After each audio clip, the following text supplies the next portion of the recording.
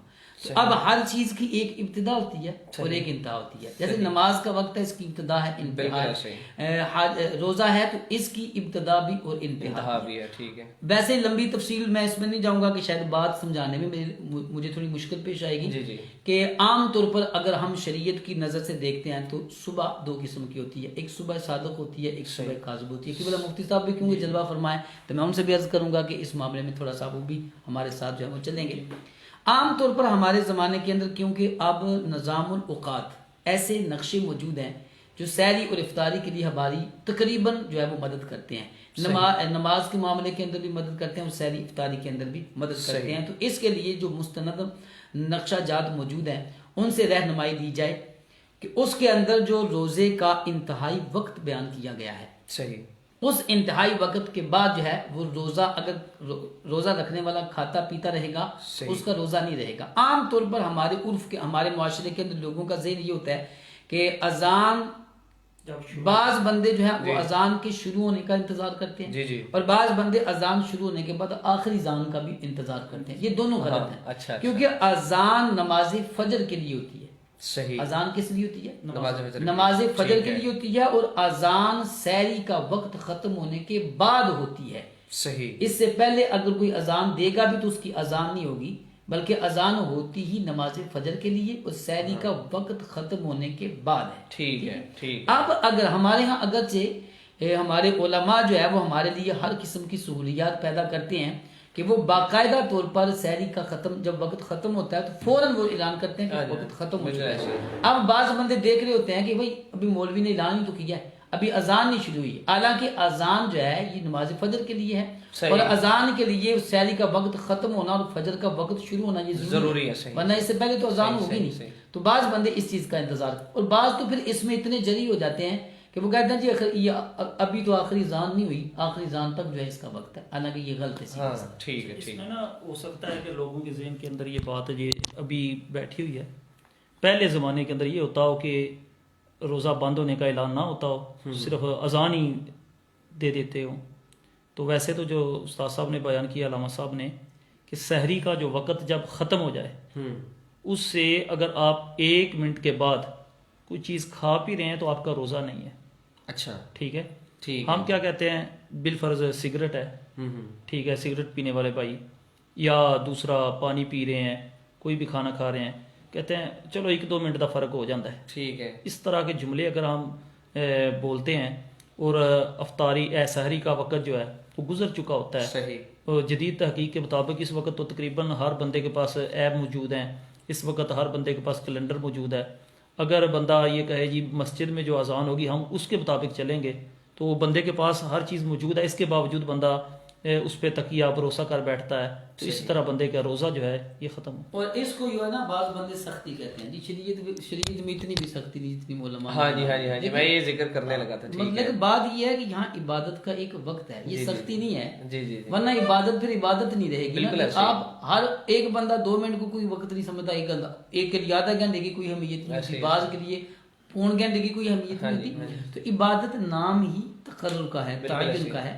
اگر ہم اس کے اندر تھوڑا بہت آگے پیچھے کرتے رہیں گے تو پھر عبادت نہیں، پھر تو ہم اپنے خواہش نفس پہ عمل کر رہے ہیں۔ صحیح بات ہے، عبادت تب ہوگی جو اللہ اس کے رسول نے ہمارے لیے حدود مقرر کی ہیں، ہم 100% ان حدود کا خیال رکھیں۔ بالکل ایسے، اور جیسے ناظرین ہماری زندگیوں میں ڈسپلن ہوتا ہے ہر چیز کا، آفس جانا ہے تو اس کا ایک طریقہ کار ہے، ایک باقاعدہ طور پہ یونیفارم ہوتا ہے، اسکول جانا ہے اس کے لیے ایک یونیفارم ہوتا ہے، آپ پولیس میں اس کے لیے ایک یونیفارم ہوتا ہے، باقاعدہ آپ کی ٹائمنگز ہوتی ہیں، اسی طرح دین ہے، اسلام ہے، اس کے چند احکامات ہیں، اور دین میں یہ چیزیں جو ہیں وہ لازمی ہیں۔ اب بندہ اپنی مرضی کرتا جائے گا تو پھر وہ اس کا مطلب ہے کہ وہ شریعت کو فالو نہیں کر رہا ہے ابھی۔ اسی طرح روزے کی بھی احکامات ہیں، اگر ہم یہ سوچ کر کہ جی یہ تو علماء کرام نے اپنے سے باتیں بنائی ہوئی ہیں، اپنی مرضی آپ کرتے جائیں گے تو پھر آپ یہ غلط طریقہ کار اختیار کر رہے ہیں۔ ضروری یہ ہے کہ دین کے احکامات پر عمل کیا جائے اور جو پیرامیٹرز آپ کے لیے سیٹ کیے گئے ہیں ان کے مطابق آپ نے روزہ رکھنا ہے، اس کے مطابق آپ نے نماز پڑھنی ہے۔ تو اس کے علاوہ میں ایک دفعہ پھر سے آپ کو بتاتا چلوں کہ اس وقت آپ لائیو یہ حلاوت ایمان کی نشریات میری اپنی personal Facebook I D پہ دیکھ رہے ہیں۔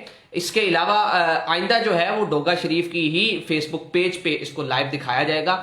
تو اس وقت چونکہ بڑی تعداد میں ناظرین دیکھ رہے ہیں تو میری آپ سے گزارش یہ ہوگی کہ آپ فیس بک پر جا کے ڈوگا شریف اردو میں لکھیں گے, اس کو سرچ کریں تو ایک ڈوگا شریف پیج آ جائے گا. آپ اس پیج کو لائک کر لیجئے, اور انشاءاللہ اس رمضان میں بھی اور آئندہ رمضان کے بعد ہفتہ روز یہ پروگرام ہوتا ہے, تو آپ اس پروگرام کے ذریعے سے آپ اپنے علم اور عمل میں اضافہ کر سکتے ہیں. تو انشاءاللہ کل جو ہے وہ ڈوگا شریف کے فیس بک پیج پر ہی حلاوت ایمان کی لائیو نشریات چلائی جائیں گی. اگلا سوال میرا علامہ صاحب آپ سے یہ ہے کہ روزے کے حوالے سے کیا احکامات ہیں کہ روزہ اگر ٹوٹ جائے, روزہ نہ رکھا جائے تو روزے کا کفارہ کیا ہوگا؟ اس حوالے سے ناظرین کو ذرا تفصیل سے آگاہ کیجیے گا. روزے کے احکام, روزہ نہ رکھنا اس کا الگ حکم ہے, روزہ توڑنا اس کا الگ حکم ہے. پھر توڑنے کی مختلف کیفیات ہوتی ہیں کہ روزے کا ٹوٹنا کسی عذر کی وجہ سے ہے یا بغیر عذر کے ہے, ان سب میں الگ الگ حکم ہوتا ہے. دیکھیں روزہ نہ رکھنا یہ بہت بڑا گناہ ہے اور گناہ کبیرہ ہے. جان بوجھ کر اگر بغیر عذر کے کوئی شخص روزہ نہیں رکھتا تو وہ انتہائی بد نصیب ہے.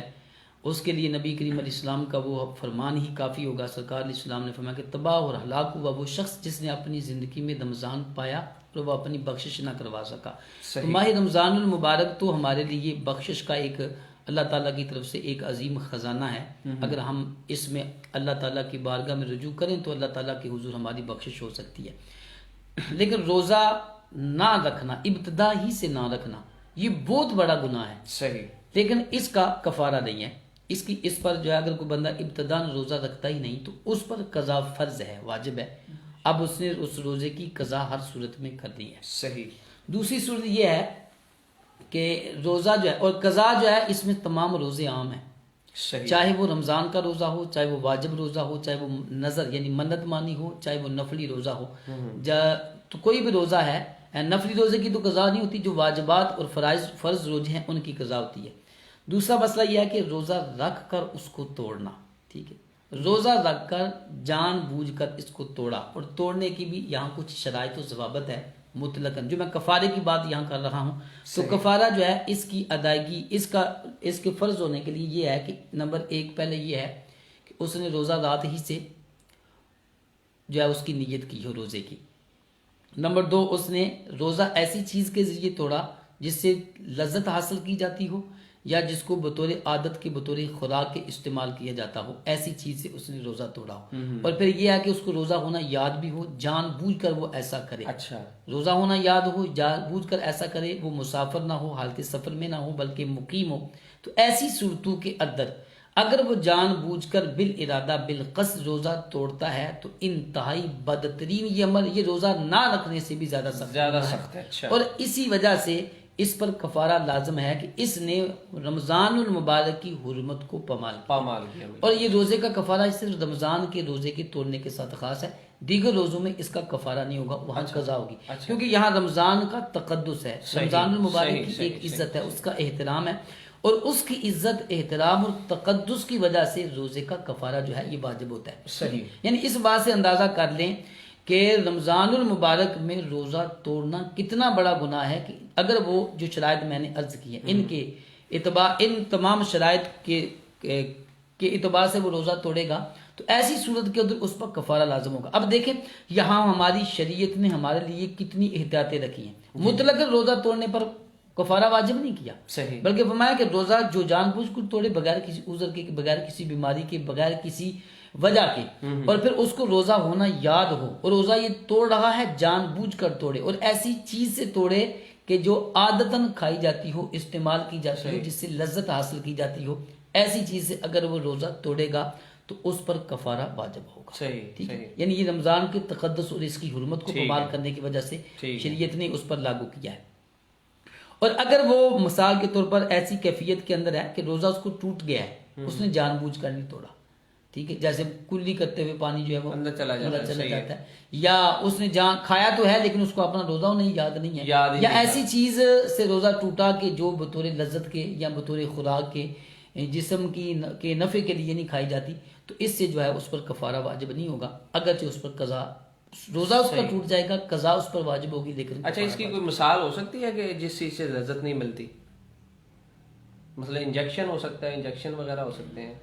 ایجیکشن سے تو ویسے روزہ ٹوٹتا ہی نہیں ہے نا. یہاں بات یہ ہے کہ روزہ ٹوٹے بھی اور اس کا کفارہ بھی. اچھا ٹھیک. روزہ بھی ٹوٹے اور اس کا کفارہ. کیسے اس کی مثال میں آپ کو دیتا ہوں. ایک بندہ جو ہے اس کو پتہ ہے کہ میں روزے دار ہوں, ٹھیک ہے, روزے کی حالت میں وہ وضو کر رہا تھا اور اس نے غرغرہ کیا اور غرغرے کے دوران اس کا پانی اس کے پیٹ میں چلا گیا, اس کا روزہ ٹوٹے گا لیکن اس پر کفارہ واجب ٹھیک ہے نہیں ہوگا. ٹھیک ہے.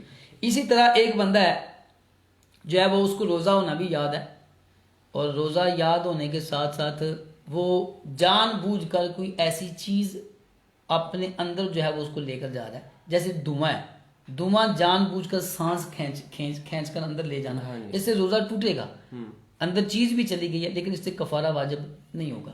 اسی طرح تھوڑا سا بہت زیادہ نمک, تھوڑا سا نمک تو عادتاً ہم کھاتے ہیں, بطور لذت بھی کھاتے ہیں. یہ عام طور پہ بہت اتنا سا نمک کھانا کہ جو عادتاً بندے استعمال نہ کرتے ہوں یا جس سے لذت حاصل نہ ہوتی ہو, اتنے زیادہ نمک سے اس نے کھا لیا تو روزہ ٹوٹے گا لیکن اس پر کفارہ یہاں واجب. اچھا الٹی سے قے کی جو صورت ہے اس کے اندر مطلق روزہ ٹوٹتا نہیں ہے, اچھا نہ اس پہ کفارہ واجب ہوتا ہے. جب ٹوٹتا ہی نہیں ہے تو کفارہ کیسے واجب ہوگا. لیکن عام طور پر ہمارے لوگوں کا رجحان وہ ہے کہ الٹی سے روزہ ٹوٹ جاتا ہے. اچھا نہیں ٹوٹتا روزہ, اس سے مطلق نہیں ٹوٹتا. اس کی کچھ صورتیں ہیں. صحیح. دیکھیں, ایک یہ ہے کہ الٹی خود آ گئی, ایک ہے جان بوجھ کر الٹی کرنا. الٹی جان بوجھ کر الٹی کرے اور وہ بھی اتنی زیادہ کہ اس کو روکنا اس کے لیے کیا ہو دشوار, جس کو منہ بھر کہتے ہیں. ٹھیک ہے. پھر اس کے بعد اگر وہ الٹی خود دوبارہ واپس پلٹے یا یہ خود دوبارہ کچھ نہ کچھ اس کے ذرات واپس لے لے تو اس سے روزہ ٹوٹے گا. اچھا ٹھیک ہے. سمجھ میں آئی بات. اگر تھوڑی ہے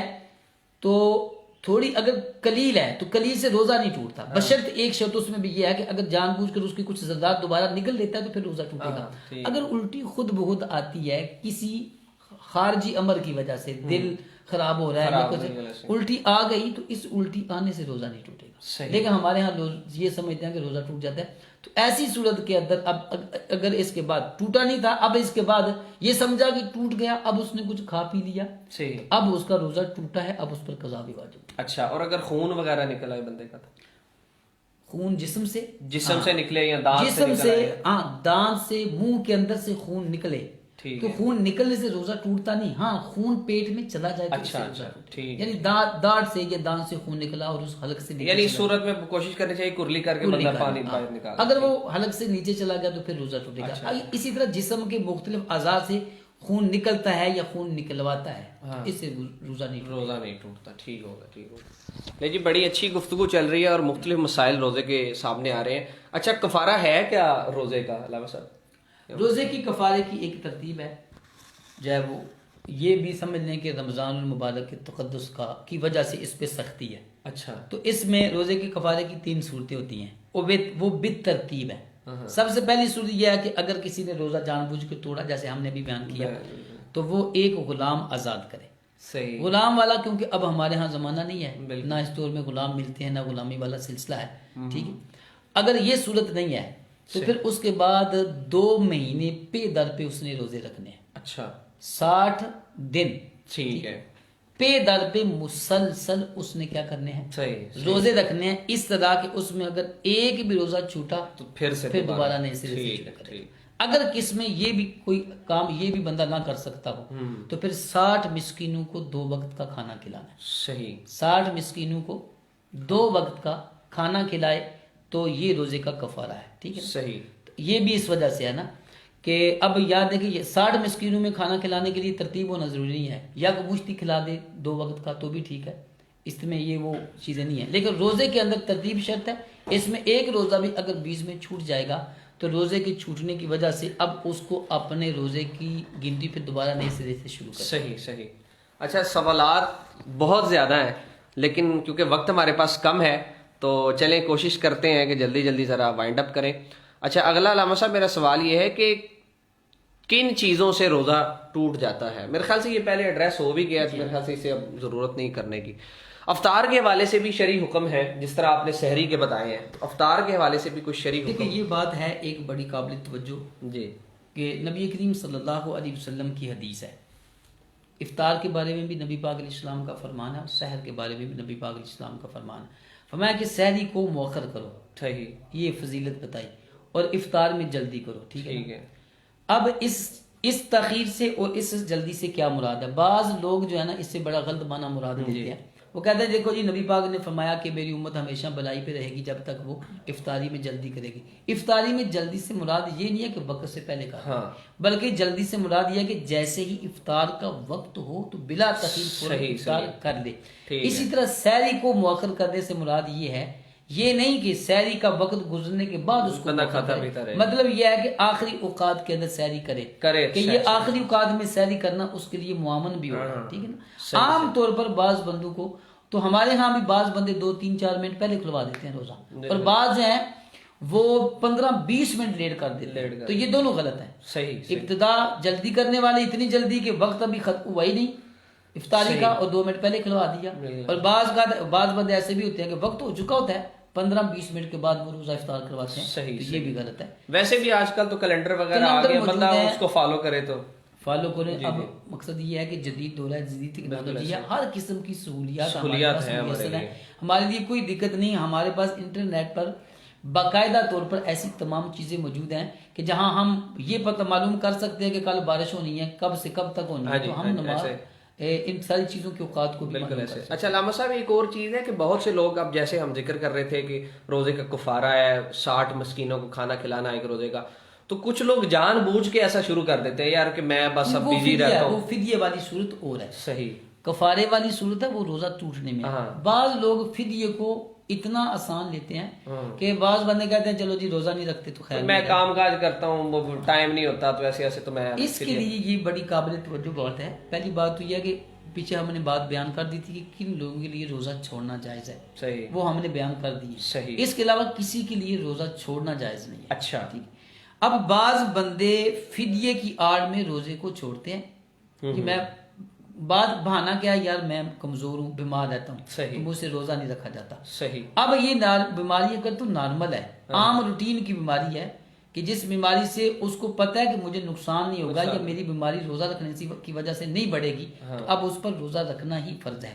ہاں اگر بیماری ایسی ہے کہ جس سے روزہ رکھنا اس کے لیے ممکن نہیں، لیکن بیماری عارضی ہے، تو پھر بھی اس کے لیے فدیہ دینا جائز نہیں ہے. اچھا. بلکہ وہ پھر بھی روزے کی قضا کرے. رمضان میں نہیں رکھ سکتا، بیماری ٹھیک ہوگی تو روزے کی قضا کرے. پھر بعض اوقات گرمی میں روزہ رکھنے میں تکلیف ہوتی ہے لیکن سردی میں رکھنے میں تکلیف نہیں ہوتی، کیونکہ گرمی میں دن لمبا ہوتا ہے، سردی میں لمبا نہیں ہوتا. گرمی میں گرمی کی شدت ہوتی ہے، سردیوں میں یہ سارے معاملات نہیں ہوتے.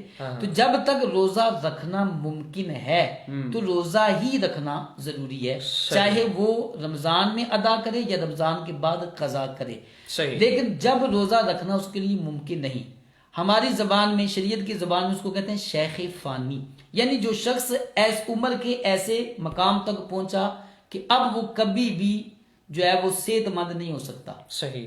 یعنی اتنا بوڑھا ہو چکا ہے، اتنا کمزور اور ضعیف ہو چکا ہے کہ اب کبھی بھی اس کی طاقت بحال نہیں ہو سکتی یا وہ صحت مند نہیں ہو سکتا. تو ایسے شخص کے لیے یہ شریعت نے آسانی رکھی ہے کہ وہ اپنے روزوں کا فدیہ دے. آج کل ہر بندہ ہی فدیے کے چکر میں ہے. بالکل ایسے میں کہہ رہا ہوں ٹرینڈ بن گیا. یہ اچھی بات نہیں ہے. عبادت کو تمسخر میں کے انداز میں نہیں لینا چاہیے. دیکھیں میرے پاس مال ہے تو اب اس کا مطلب میں روزے نہ رکھوں کہ میں روزے نہ رکھوں جی میں 60 مسکینوں کو کھانا. کئی مرتبہ نا یہ مسئلہ پوچھنے کے لیے آتے ہیں کچھ لوگ، وہ کہتے ہیں جی ہمارا بیٹا باہر کے ملک میں ہوتا ہے، وہاں کسی ایسی جگہ میں کام کرتا ہے جہاں مسلمان نہیں ہیں. اچھا. تو اب وہ یہاں پہ رہتا تھا، روزے رکھتا تھا، اب اس کے لیے کیا حکم ہے؟ تو ان جو سوال پوچھتے ہیں میں ان کو بھی یہی بتاتا تھا. جی جی. اور ابھی بھی یہ کہہ رہا ہوں کہ جس طرح علامہ صاحب نے بیان کیا ہے کہ اس کے لیے بہتر یہ ہے کہ رمضان مبارک کے مہینے کے اندر سب سے پہلے تو یہ ہے کہ ان سے معاہدہ کرے چھٹیوں کا. صحیح. اگر وہاں پہ روزے رکھ سکتا ہے تو روزے رکھے، اگر نہیں رکھ سکتا تو جس طرح انہوں نے بتایا ہے کہ اس کا فدیہ نہیں دینا بلکہ بعد میں اس نے رکھنے ہیں. بالکل. رمضان مبارک کے بعد سردیاں آتی ہیں، کسی موسم میں اس نے قضا کرنی ہے. صحیح. دوسرا جس طرح یہ فدیے کے بارے میں استاد صاحب گفتگو فرما رہے ہیں، فدیہ کتنا ہے یہ بھی بتا دیجیے نا. فدیہ فی روزے کا اس بندے کے بارے میں شیخ فانی ہو، ٹھیک، شیخ فانی کی طریق جس طرح اتنا بوڑھا لاغر بندہ ہے، ٹھیک ہے، اس کے روزے کے بارے میں، یا جس بندے کی شوگر اتنی ہائی ہے، یا جو بندہ ہارٹ پیشنٹ ہے، ٹھیک ہے، جس کو صحت ٹھیک ہونے کی امید ہی نہیں ہے. اچھا. اس بندے کے بارے میں ایک روزے کا فدیہ جو ہے جس طرح فطرانہ ہے نا ایک، ٹھیک ہے، کم از کم اس وقت 150 روپے. اچھا. ٹھیک ہے، ایک روزے کا، یہ کم از کم ہے، یہ گندم کے حساب سے، اگر جو کے حساب سے دیکھیں تو اس سے زائد ہے، ٹھیک ہے۔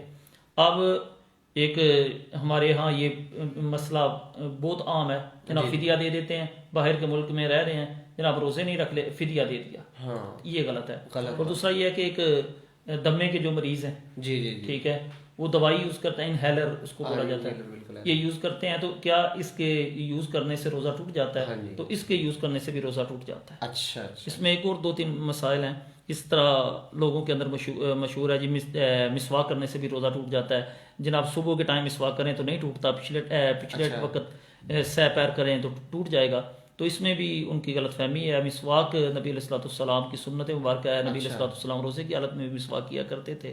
اس کے علاوہ سرما ہے، ٹھیک ہے، سرما ڈالنے سے بھی روزہ نہیں ٹوٹے گا۔ اچھا، ٹھیک ہے۔ اور جیسے اس کی وضاحت فرما رہے تھے، یہ فدیے والا جو رجحان، ہماری جو گفتگو چل رہی تھی، فدیے والا رجحان لوگوں میں اب عام ہو چکا، کیونکہ پیسے کی کثرت ہے، دولت کی کثرت ہے، اور چھوٹی چھوٹی باتوں پر وہ فدیہ دینے پر آ جاتے ہیں۔ لیکن یہ بات وہ ذہن نشین کر لیں کہ میرا فتویٰ دینے سے مسئلہ حل نہیں ہوگا۔ اچھا، مثال کے طور پر آپ کہتے ہیں کہ میں نے فلاں مفتی سے فتویٰ لے لیا، ہر بندہ اپنی بیماری کی کیفیت کو جانتا ہے، ہر بندہ اپنی ذات کے معاملے میں امین ہے، وہ اس میں خیانت نہیں کرتا، ہر بندہ جانتا ہے کہ یار میں ابھی وقتی طور پہ بیمار ہوں، بعد میں ٹھیک ہو جاؤں گا۔ تو جس کے لیے روزہ رکھنا زندگی میں کبھی بھی ممکن ہے، اس کے لیے فدیہ دینا درست نہیں۔ اگر وہ فدیہ دے بھی دے گا تو روزے کا فرض اس کے پر باقی رہے گا، وہ ساقط نہیں ہوگا۔